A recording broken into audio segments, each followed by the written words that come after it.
yeah, thank you guys so much for watching. I'll catch you guys in the next one. I was going to say subscribe to the channel. I just feel like I just want to stop saying that. I don't, just no.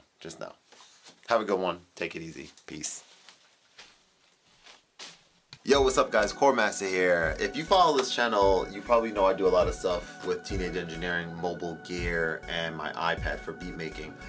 Prior to that, however, I used to spend a lot of time using Ableton, and I kind of got away from that, mostly because I was using an old Windows computer at the time, and it was just a little uninspiring for me to not have something that was as fast as I needed it to be.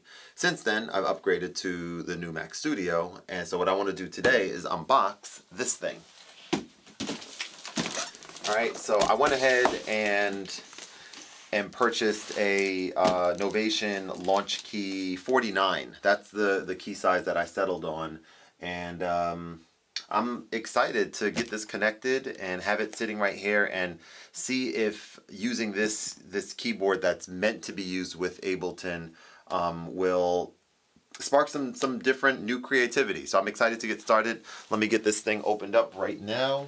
As you guys probably know, I've been spending a lot of time, actually you probably don't know this, but I spend a decent amount of time like reaching out to certain brands, certain companies and stuff.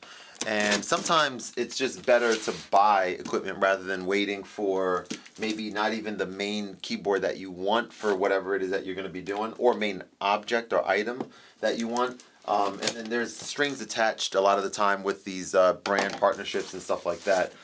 So in this case, I was just like, you know, I'm actually waiting for my Roland Phantom 88 key to come in. It should be in hopefully soon. And I've been just not having that creative spark musically, and I thought now is a perfect time to kind of get back into Ableton. I don't have any MIDI controllers. I have this Casio keyboard back here that I use a lot for gigging, which I don't do that much yet, but I will be doing more. And then it's just kind of something that's temporarily here until I get that Roland Phantom. But I didn't like the idea of using that as a MIDI controller because it didn't do nearly all the things that I would want it to do for Ableton. This, however, is a different story.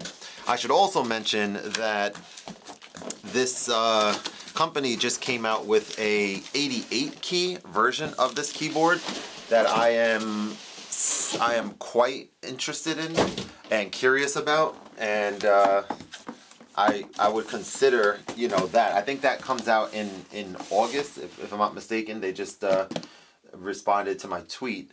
But until then, you know, we have this, and let's get this opened up and let's try it out.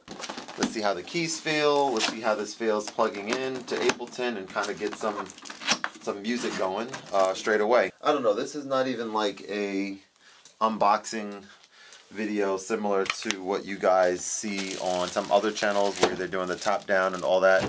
I'm not even doing that right now. Right now it's just kind of, let's just get this going, you know. First impressions maybe is a better way to describe this video, perhaps. So yeah, lightweight so far. Let's take this bag off. They got this underneath, of course, to make sure the keys don't get messed up. And there you have it, Launchkey 49.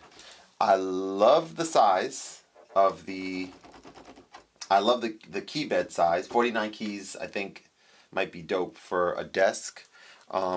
It's very interesting kind of figuring out, I just have to make sure I'm still recording. Very interesting figuring out what is the proper sort of key size that makes sense to have.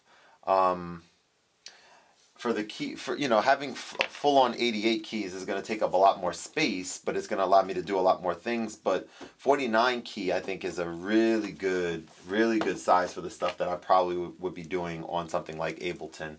So let's get this connected and let's kind of see how this goes.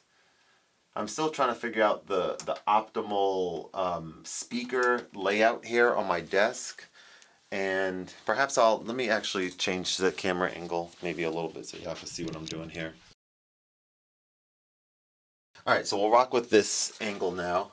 So what I'm saying is that I am still figuring out the optimal speaker situation. So right now I am using these iLoud micro speakers, and they're fantastic. However, I also have a Focusrite interface here, so I'm wondering if I can plug in a, let's see how we're gonna do this. Get like a 3.5 millimeter to plug into the headphone jack of the Focusrite, and then I think I might be able to just plug that cable that's that I'm using for different things. Right now it's plugged in my Nintendo Switch. Sometimes it's plugged into this rig, which is my teenage engineering gear. So yeah, I'm gonna see if that works properly. But in the meantime, let's go ahead and plug this in. I think the idea of having a MIDI controller like this, what makes it really special, it's not even, I don't think that's the right word, special, but what just excites me is that I should be able to just plug this straight in. So I'm gonna go ahead and do just that. So I'm gonna plug this into the back here, right into this port. And that is powered up. It says keyboard assistant, even though this is, well, technically it is a keyboard, I guess, right? So let me get that 3.5, and let's get Ableton configured properly. So this is what we're about to do. Let's launch Ableton. I'm still getting really used to using a Mac computer, and so I'm not as quick or adept at doing certain things on here. Let's unplug this, or not unplug, what am I saying? Unplug. Audio is disabled. Alright, so I am plugged in there, so let's go okay, no problem. And let's plug in. Let's plug this into the, whoa, that was a little loud. Okay, that's okay. So we're plugged in, and what do we want to do next? So right off the bat, that works the way that I would expect it to, which is good. I like that. What else? Okay, so let's go into options. Let's go into, is it preferences? Wait, let me see. Options.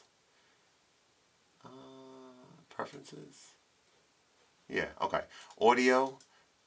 Alright, so first of all, audio output type. It should be Scarlett. So there's Scarlett.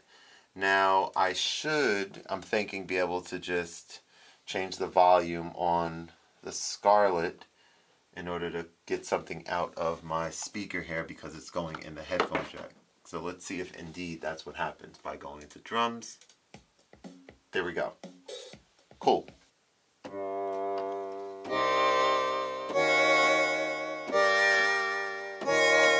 Alright, so yeah, that is the end of today's video. I appreciate you guys checking it out. Hopefully it was helpful. Maybe it wasn't. I do care a little bit, but I don't care that much. But yeah, I'm going to go ahead and spend some time with this now and put the box away and try to start making some music in Ableton. I might actually watch a video myself on YouTube on precisely how to do everything that I need to be able to do on here. Like for example, here's ARM, the tracks. Yeah, this is good stuff. This is good stuff. I think it's going to be mad fun to use. So thank you guys so much for watching. Before I end the video, actually, let me do one more thing. I want to also see, do I still have a trial? Let's do don't save of, what is that called? Logic? Is that what it's called? Logic Pro? Do I still have a trial of Logic Pro on here? Because if so, I'm kind of curious. It has expired. Okay, I don't. Quit. Okay. Well, that's the end of the video. I'm not buying Logic right now. I'm going to stick with Ableton and continue using it. But yeah, thank you guys so much for watching. I'll catch you guys in the next one. I was going to say subscribe to the channel. I just feel like I just want to stop saying that. Just no. Have a good one. Take it easy. Peace.